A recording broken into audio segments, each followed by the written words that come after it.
Joe Burrow and Jamar Chase are on a record-setting pace. The Bengals defense showing signs of life, plus the slim but still existent playoff chances for your Cincinnati Bengals. That and much, much more right now on Enter the Jungle.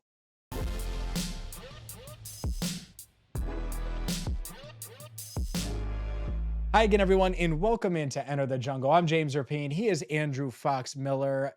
Thank you so much for checking us out here every single Tuesday at 8 Eastern on Cincinnati Bengals Talk, weekly on FanDuel Sports Network. And we're proudly part of the Big Play Network. Make sure you grab a garage beer today. It's perfect when you're talking about the Battle of Ohio on Sunday and it's Bengals and it's Browns and it's garage beer. So grab a garage beer today. And Andrew, let's start with QB1, who I said is on pace to break multiple records. Turns out he already broke a record this season and broke a record in Bengals history. He is the Bengals, and he was coming into the year with 35 touchdown passes. But on Sunday, with 3 touchdown passes against the Titans, broke his own record. He now has 36 touchdown passes on the year. It's the most by a Bengals quarterback in team history.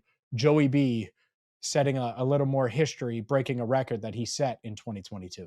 And that's without having to adjust for a 17-game season. I always love when that happens. We're not in the game 17 going, now there's no asterisk here, right? I mean, I agree. And that's what's bonkers about Joe and Jamar is they're on pace for this stuff in potentially breaking it. Jamar is 43 yards away from breaking his receiving record. Like, he should do that for receiving yards. He should do that on Sunday. He's 11 catches away. He could very well do that on Sunday. 3 touchdowns away from breaking Carl Pickens' record for most touchdowns, receiving touchdowns by a Bengal. I don't know if he'll do that one against the Browns. If he does, it'll bode well for their chances of winning, of course, the Battle of Ohio. And we'll get into that coming up. We have playoff implications coming up in how they can sneak their way into the playoffs. But Joe and Jamar, it's unbelievable. Like, they kind of had a down day. Joe had his turnovers against the Titans. Jamar didn't score a touchdown. And you're kind of like, 9 for 94. Well, that's a hell of a day. That's a great day. So it is wild to look at their numbers and what they're on pace for this year. Jamar Chase and Joe Burrow set to break multiple Bengals records. And who knows, Jamar Chase may be the first Triple Crown winner in Bengals history. and like you said, we're going to get into playoff chances, but even a sliver of hope, I don't know. It sort of adds another element to it all. I mean, obviously, if they were for sure getting in or a very good chance of getting in, this would feel even more unbelievable. But at least we're not watching this all going, yeah, they should be tanking right now. 100% should be tanking, and they're doing this. This is I don't want to be sarcastic, but there are times I'm watching and going like this is fun. I'm allowed to have fun watching this, right? Right? Like, and it just there's a little bit of uneasiness to it all. With I don't want it to feel like a lost season, so they're doing their damnness to make sure that it's not. It's fun. Heck yeah, it's fun.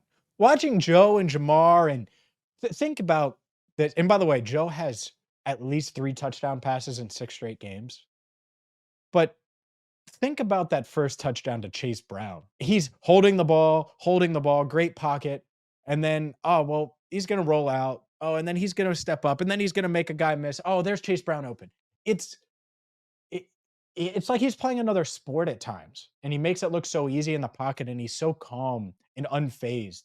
You got that touchdown. And then you have the touchdown to T. Higgins, where Cordell Volson blocks Casper.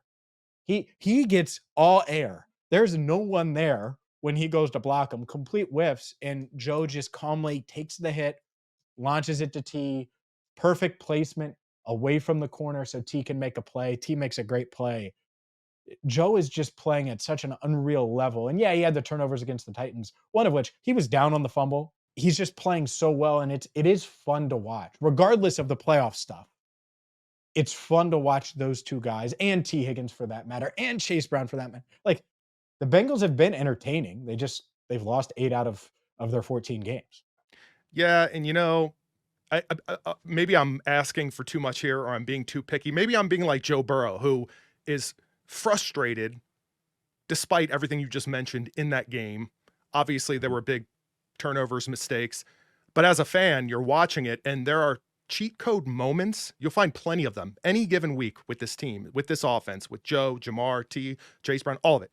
I think part of me still wants, if I was to have any sort of closure out of this season, regardless of playoffs, I want the cheat code performance, right? I want the cheat code day. I want it to feel like it's just all coming together. I want to see what that looks like. And we've gotten very close during this season, but it's this Tennessee game, if it weren't for the chaos of these turnovers and just how wild everything was, this could have felt like a very, very complete game. And of course, you just introduce this element of just absurdity with the multiple turnovers, and you don't ever get that feeling of, give me the cheat code performance. I want it because I know you're capable of it. And Joe knows that too. It's probably why he's frustrated. Yeah, I think you're rooting for that because you have Jamar Chase on your fantasy team. But I digress. I think I will say this real quick on Chase Brown, and then we got to get to Lou Anarumo's defense. But Chase Brown has 100 plus scrimmage yards in 4 consecutive games, the longest streak in the NFL, one shy of the Bengals record. This courtesy of our good buddy Jay Morrison. Cedric Benson did it, Ben Jarvis Green Ellis did it, and AJ Green did it. So Chase Brown has been part of that excitement, has been really, really good. Another guy that just happens to be on your fantasy team. No wonder you're doing so well there, Andrew Fox Miller. But a group that was actually pretty good fantasy-wise the other day is Lou Anarumo's defense. Have they turned a corner after forcing 6 turnovers against the Titans? Should we be a little more confident in them? They only gave up 20 against Dallas. They held the Titans in check, even though they gave up 20 while they had 6 forced turnovers, or 27 rather. I forgot that garbage time touchdown. Should we buy stock in Lou's crew? We'll discuss that coming up next. Welcome back to Enter the Jungle. I'm James Rapien. He is Andrew Fox Miller. And while Lou Anarumo, the Bengals' entire defensive staff, it feels like they're on the hot seat. I think that's fair to say, given how they've performed this year. Well, the Bengals have won back-to-back games for just the second time this season. They're 6-8. We'll get into their playoff hopes coming up in just a few minutes. Andrew, given how they played against Tennessee, forcing 6 turnovers, you have the pick 6. You should have had the fumble for 6. Do you think that Lou in this defense has turned a corner? Geno Stone mentioned after the game that things have been a bit simpler defensively over the past few weeks. Where is your confidence level in this group? I think the players that we need to step up and make plays, that we expected to step up and make plays, Geno Stone, you just mentioned, 2 solid weeks now. I think they're finding a way to make it happen. Whether or not collectively as a defense we can depend on them, I don't think I can yet. And I don't know if I will at all this season. I mean, especially if by some freak chance they get into the playoffs, I don't feel great heading into the postseason. So I guess all that's to say that I feel like this defense is operating, or has been operating a lot of the season, really up until this week or maybe even the past week, under the expectation that it's going to operate a certain way, mainly from a defensive line standpoint, pressuring the quarterback. I feel like when you have that happening, all of a sudden your secondary, who can make big plays, it eases them up a bit to make those things happen. Cam Taylor-Britt making a few extra plays here that we're all of a sudden noticing. We're not seeing the huge missteps by Cam Taylor-Britt because they had more pressure against a pretty poor quarterback performance on the Titans side of the ball. Geno Stone stepping up and making plays. You're giving them those opportunities when you're playing a little bit better on that defensive front. That really begs the question right there, right? Can we rely on an average or better defensive line moving forward? That's the way I see it. I don't know that I can, and I don't know about you, but that's where I'm standing on it. No, you can't. You can't. If I was going to do like a stock watch, stock report, stock up, stock down, and this isn't planned, but I can rattle it off very quickly here. Cam Taylor-Britt, stock up. Geno Stone, stock up. Jermaine Pratt, stock down. Bengals defensive front, I think sort of even. Yeah. Sort of even. Like Miles Murphy flashed, especially at the end of that game. He was getting some pressure. But I didn't see a ton there. McKinley Jackson had a really nice play on the forced fumble. We know what Trey Hendrickson is. When BJ Hill steps up, you notice. No doubt. I mean, BJ Hill's their best interior lineman. And so there's flashes. Like if you look at PFF's pressure rate, you see Miles Murphy at the top. You're like, oh my goodness, he must have been dominant. But it doesn't feel that way in the game.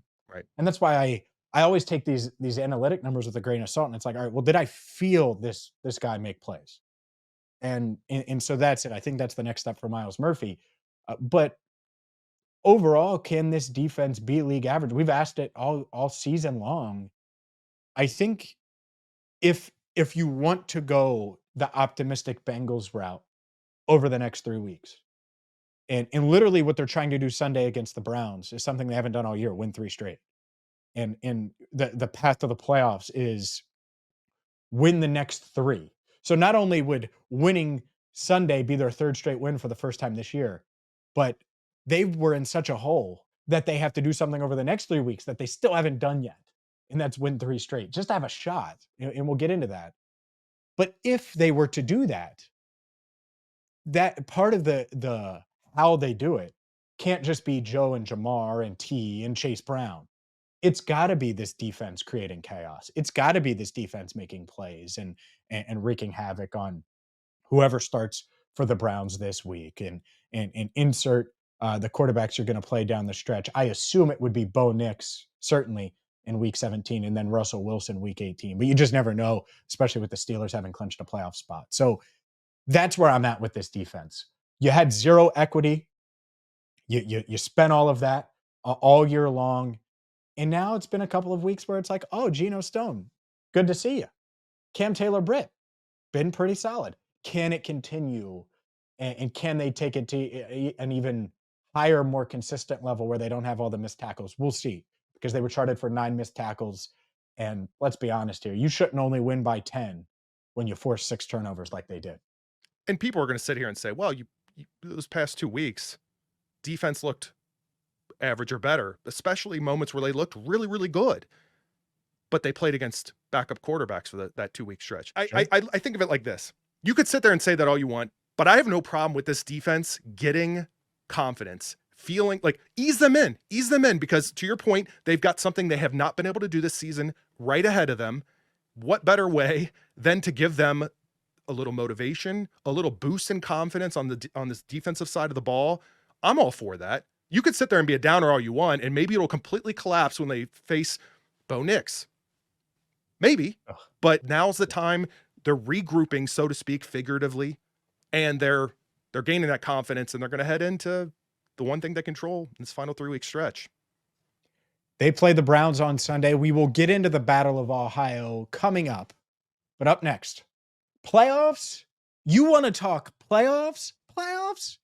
Yes, we'll talk about the playoffs next, right here on Enter the Jungle. Welcome back to Enter the Jungle. It's time to talk playoffs. He's Andrew Fox Miller. I'm James Rapien. And yes, it is a long shot. It's single-digit percentage chance if you look at the different models, but there is a chance. There is a path to the playoffs, Andrew. And it starts and ends with the Bengals winning the final 3 games of the year. You have to beat Cleveland on Sunday. You have to beat the Broncos the following week, and you have to handle business against Pittsburgh. If you do that, you will have clinched a 4th straight winning season. You have gotten to 9-8. You would have closed the regular season with 5 straight wins. So there would be a lot of nice things there, but that won't be enough. They need a lot of things to go their way. They need a loss by the Dolphins, just one over the final 3 weeks, a loss by the Colts over the final 3 weeks, and we can get into who these teams play in a second. And then, and that's not it. That's not all. But wait, there's more. You need the Broncos to lose out or the Chargers to lose out. And what makes it even more complex is it's Broncos and Chargers on Thursday Night Football this week. And the Bengals already played the Chargers. They haven't played the Broncos. So I'll just make it easy for everyone. You're rooting for the Chargers on Thursday night. You want the Broncos to lose, because if they lose to the Chargers and you beat the Browns, well, now you can really put yourself in a decent position, at least by beating the Broncos in week 17. So it's an uphill climb. We can get into the opponents, but that's what needs to happen. The Dolphins need to lose one. The Colts need to lose one. And then the Broncos essentially need to lose out. You could say the Chargers, but I think the Broncos would be the easier path. The Broncos need to lose out, and the Bengals need to win out. All of those things happen, and they will be playoff bound. Hey, and look, really not much has changed as far as what needs to happen, even going into this past week 15. I mean, Chargers, and like you said, we could talk about teams that these opponents are going to be facing, but Chargers, I think they're the least likely to lose out to Patriots and Raiders No if they chance. lose it. No chance. So Zero. zero, not zero, Zero. not zero. Jim Harbaugh could be playing quarterback and he would find a way to beat the Raiders. Listen, it's not the hill I'm willing to die on here, but I'm not saying zero. I'm just saying that I don't want it. I don't feel great. It's fraction of a percent. I get it. Yep. So rise up, Chargers. Rise up. Beat the Broncos. Thursday night's gonna set the stage. We know exactly what needs to happen between that final Chargers or Broncos question. But like you said, Bengals got to win out. They know that. Joe talked about it. That's what they can control. I think Dolphins losing one and Colts losing one. I think that's obviously way more achievable than either Chargers or Broncos losing out for the remainder of the season. But man, it's that 0-3 for Chargers Broncos. That's the toughest one for me. Is that tougher? Is that tougher than Bengals winning out to you? Like one of those teams going 0-3 or Bengals going 3-0? No, I think the Broncos could easily lose out. You just need the Chargers to handle business this week. Here's why. All right. So you look at the Broncos schedule. It's at the Chargers this week. So obviously rooting for the Chargers on Thursday night.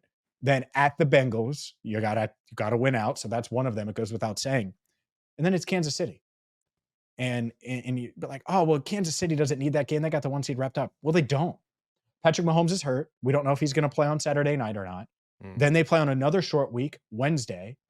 And if the Chiefs go 1-1 down the stretch and the Bills win those 2 games in week 16 and 17, the Bills could be playing for the 1 seed in week 18. So the Chiefs could realistically need that game if they lose either of the next 2.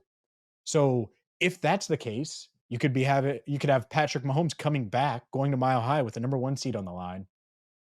There's just a path to that. I think that you look at the Dolphins, they play San Francisco, at Cleveland, at New York. And, at Cleveland and at New York, you look at those games, they should be able to win those, but they're cold weather games.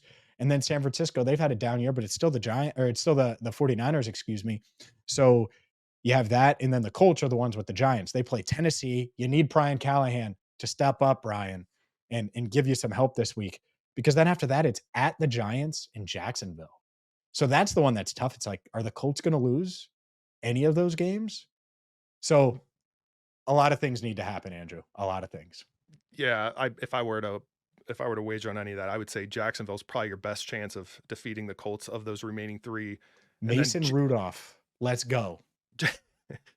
It's Christmas time, baby. Rudolph time to guide the Bengals playoff sleigh tonight. What are Jets playing for? But they're still putting up numbers. They can win games on any given week and disappoint people. Don't talk to me about the Jets. Why? Devontae Adams single-handedly beat me this week. Andrew, the little lucky leprechaun over there, his team beat mine because of Devontae Smith and Brian Thomas, or Devontae Adams, excuse me. I'm calling him Devontae Smith from now on because that's how disrespectful he was. My age, dropping 40+ on my head in the playoffs. Devontae Adams, clown show over there. So yeah, the least they can do is help the Bengals out. Speaking of the Bengals, they play the Browns this week. They're trying to do something they haven't done in the Zach Taylor or Joe Burrow era. We'll tell you what that is coming up next. Welcome back to Enter the Jungle. I'm James Rapien. He is Andrew Fox Miller. Catch us every single Tuesday at 8 Eastern on the YouTube channel Cincinnati Bengals Talk Weekly on FanDuel Sports Network. Grab a garage beer today. And Andrew, I think you'll consume plenty of garage beers on Sunday. It's Bengals Browns in the Battle of Ohio as the Bengals are trying to do something they haven't done since 2017. Sweep the Cleveland Browns. And last I checked, whether give or take 7-point favorites, the Bengals are 7. That hasn't happened in a long time. You should know exactly what you need, exactly who you are if you're the Cincinnati Bengals. So I don't know about 7-point favorites and coming up with those odds, but man, That they should just roll right through the Browns. They should, and that's not me ripping on, oh, the Browns are so terrible and everyone hates the Browns. This is just facts. Like, this Bengals team should be fighting for their life. It's very similar to the Titans game. I think the Browns are more talented. They'll be without Jeremiah Owusu-Koramoah, which is a really good linebacker, one of these hybrid linebackers that just makes a ton of plays. But the Browns are a tough matchup. Good defensive front. We know what Myles Garrett brings. We know what those trenches bring. They have good secondary, and it's a tough matchup for the Bengals. It has been. But to your point, tough matchup or not, it could be Jameis Winston. It could be Dorian Thompson Robinson at quarterback. Regardless, Jameis threw 3 interceptions against the Chiefs and has been a turnover machine in recent weeks. And Dorian Thompson Robinson has completed just over 50% of his passes in 3 NFL starts. And we saw him earlier this year. We saw both of these guys earlier this year. I'd rather face DTR if I'm the Bengals than Winston, because Winston has like the higher upside. So we'll see. But to your point, and it's a perfect way to end the show, the Bengals can't worry about all these other games. Right. They have to win on Sunday. We'll see if they win on Sunday. Obviously, we're going to be covering it all week long in the lead up to Sunday in the Battle of Ohio at Paycor Stadium. So, for Andrew Fox Miller, I'm James Rapien. Thank you so much for watching Enter the Jungle.